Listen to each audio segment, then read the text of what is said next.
Question également de se passer d'eux tous les jours. Sophie Pandil, Renaud Duquesne, Alexandra Hubin, Thibaut Roland et Emmanuel Pratt.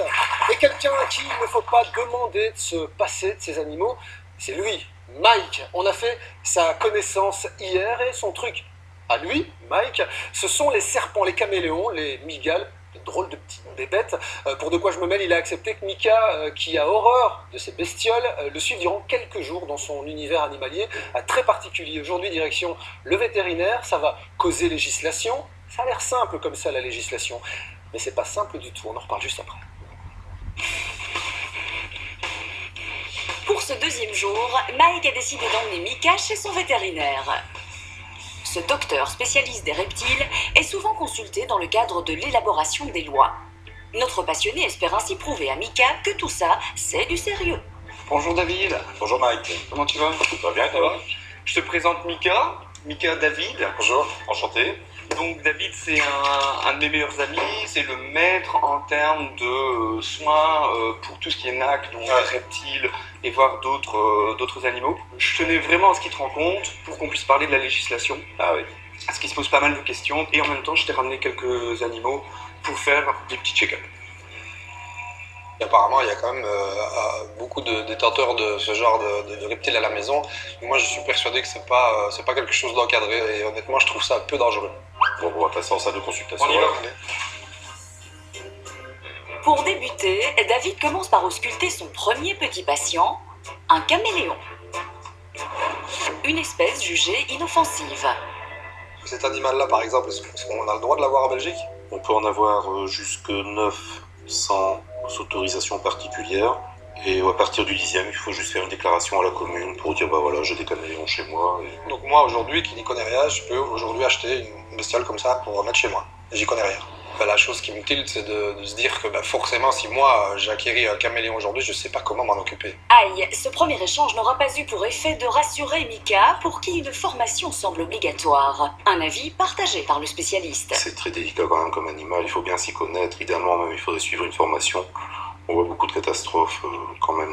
Je pense que ça devrait être non négociable, que tout le monde devrait avoir une formation à partir du moment où il décide d'acquérir un animal comme ça. Ça éviterait des risques et probablement quelques accidents. Je te rassure, je ne vais pas en acheter un.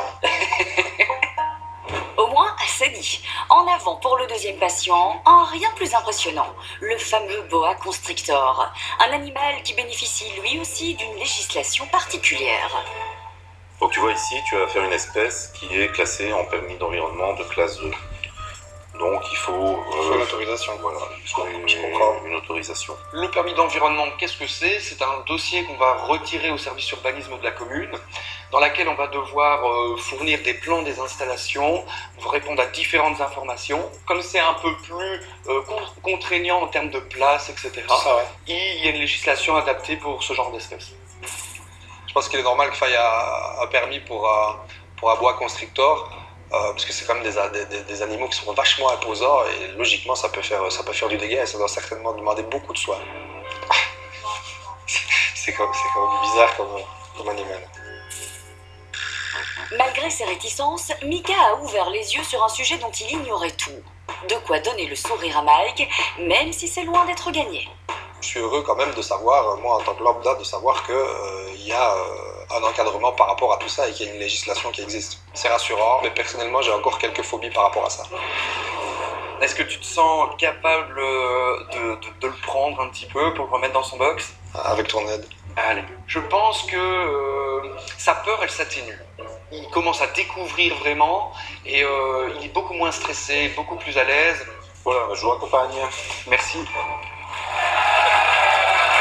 Alors on lui a posé la question hier, c'était le premier jour. Normal, il n'avait pas la réponse. Renaud Duquesne, NAC, ça veut dire NAC, ça veut dire... Nouveaux animaux de compagnie. Nouveaux animaux. Bah non, mais tu peux finir, oui. On vous laissera la troisième chance demain parce que... Je crois qu'il n'a pas regardé l'émission de hier. Mais pourquoi est-ce qu'on ne dit pas nouveaux animaux de compagnie et qu'on prend encore des diminutifs? Ça n'a pas de sens, ça. C'est vrai, vous avez raison. Bah, j'ai rien, Ça n'a pas de voilà sens. pourquoi Vous avez raison. je sens. Réaction autour de la table sur ce qu'on vient de dire. La législation, quelque chose de pas évident. Hein. Oui, mais déjà, en premier lieu, il dit oui, je suis assez phobique par rapport à ça. Il n'a pas une phobie. Disons qu'il avait peut-être des a priori, mais à côté de ça, comme il a été capable de pouvoir l'approcher, c'est pas réellement ce qu'on appelle être une phobie en psychologie. Une vraie phobie dans un contexte comme celui-là, ça veut dire vraiment une appréhension, même à distance, sans Exactement, contact de d'être l'animal. complètement tétanisé et avoir des réactions physiologiques très très fortes. La législation, Emmanuel.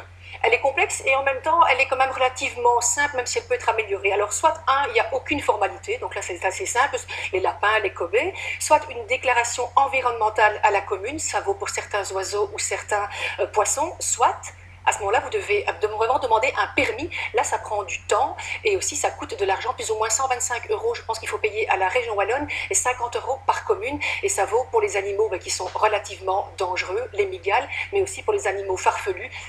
L'exemple qui est donné, c'est une girafe. Bon, je ne suis pas sûre que beaucoup de personnes qui aiment la girafe, mais voilà, à ce moment-là, il faudrait demander un permis. Il faut avoir des hauts plafonds. Hein. Exactement. Voilà. Allez, si la loi impose donc, on vient de l'entendre, à toute personne qui désire adopter un NAC, considéré comme potentiellement dangereux, d'obtenir un permis d'environnement de classe 2, une procédure complexe et très contraignante qui donne envie à certains de contourner la loi. Et c'est très facile, vous allez le voir, de vous procurer ces animaux en toute illégalité chez des particuliers.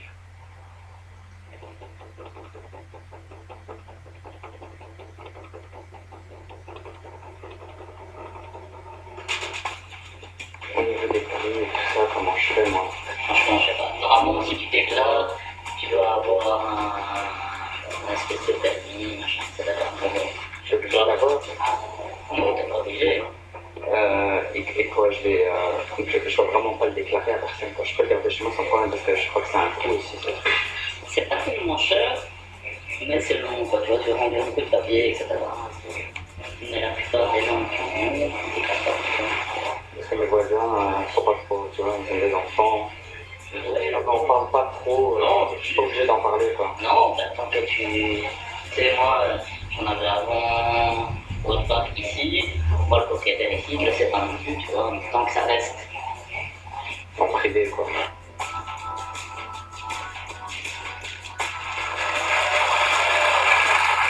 C'est donc possible d'obtenir ces animaux sans autorisation. Ça vraiment Stop Serpent qui est dans une boîte en plastique, c'est vraiment n'importe quoi. Alors on a des réactions évidemment Facebook sur le sujet. Laurie nous dit on ne peut pas vendre ces animaux à tout le monde, il y a trop de choses à respecter. Nadine nous dit il faudrait une réglementation, beaucoup de gens prennent ces animaux sans réellement les connaître. C'est vrai qu'on en parlait dans la première partie, mais ça je pense que ça vaut pour tous les animaux. De toute façon, il vaut mieux se renseigner avant. D'ailleurs, Guillaume Michel, assistant vétérinaire, est notre invité aujourd'hui. Bonsoir, monsieur Michel, merci d'être avec nous. Est-ce que ça vous étonne que ça soit aussi facile de se procurer des animaux en toute illégalité, comme on l'a vu dans notre caméra cachée? Tout d'abord, bonsoir à tous. Oui, le souci qu'on rencontre en terrariophilie, c'est qu'il y a des professionnels du métier comme Mike qui sont très spécialisés et qui ne vous laisseront pas repartir avec un animal qui ne vous conviendrait pas. Et le problème, c'est qu'on a des bourses aux reptiles, donc à l'étranger, en Allemagne, en France, qui offrent la possibilité à n'importe qui de vendre leur reproduction. Ça dit ici, pas besoin d'aller dans des bourses particulières, hein. On a juste trouvé des coordonnées sur Internet, facilement accessibles, de personnes qui vendent ces animaux.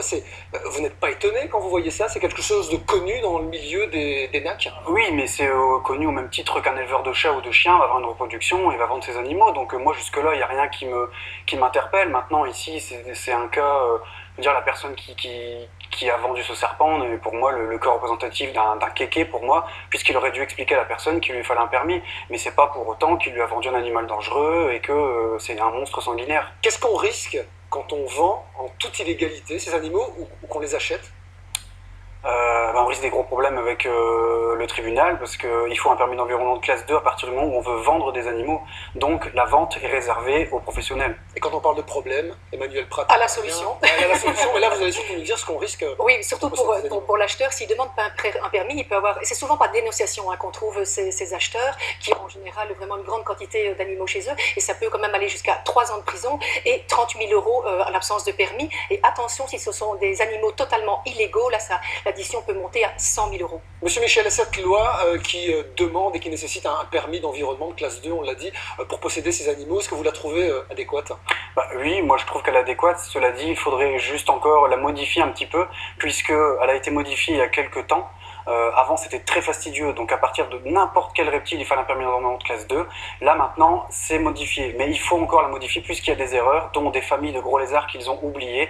Et donc, il faut travailler dessus et on veut un encadrement avec des formations pour des animaux qui seraient dangereux. Mais interdire tout, ça marchera pas. Regardez, c'est magique la télévision, vous faites l'appel et c'est déjà presque entendu. Je vous propose d'écouter à ce sujet Carlo Di Antonio, ministre wallon en charge du bien-être animal. Pour lui, c'est le même état d'esprit que le vôtre. C'est clair, le système actuel d'autorisation ne fonctionne pas du tout. On l'écoute.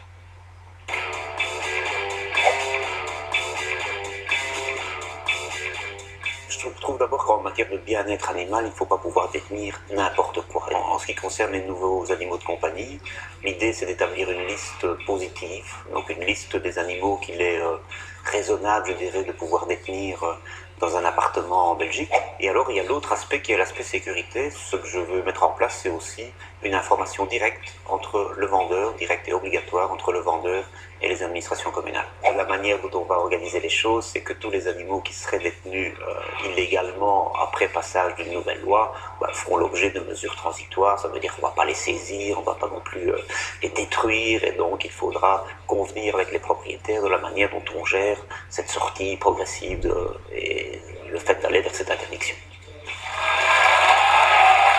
Réaction, monsieur Michel. Est-ce que vous êtes d'accord avec les propositions et le projet du ministre?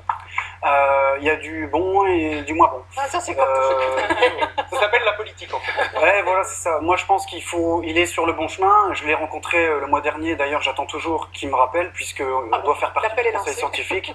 Je pense que c'est un homme de parole, donc je pense qu'il va me rappeler. Mais il faut continuer sur cette voie-là, il faut encadrer par des formations pour les animaux dangereux, et interdire, de toute façon ça ne marchera pas, puisque les gens auront les animaux quand même. Parce qu'ils vont se déplacer, c'est une passion qui fait déplacer les gens. Eh bien, merci, monsieur Michel, pour ces éclaircissements, pour avoir accepté notre invitation. Pour ceux ou celles fascinés par ces animaux exotiques qui ont peur, ça se comprend, de franchir le cap de l'achat. La technologie aujourd'hui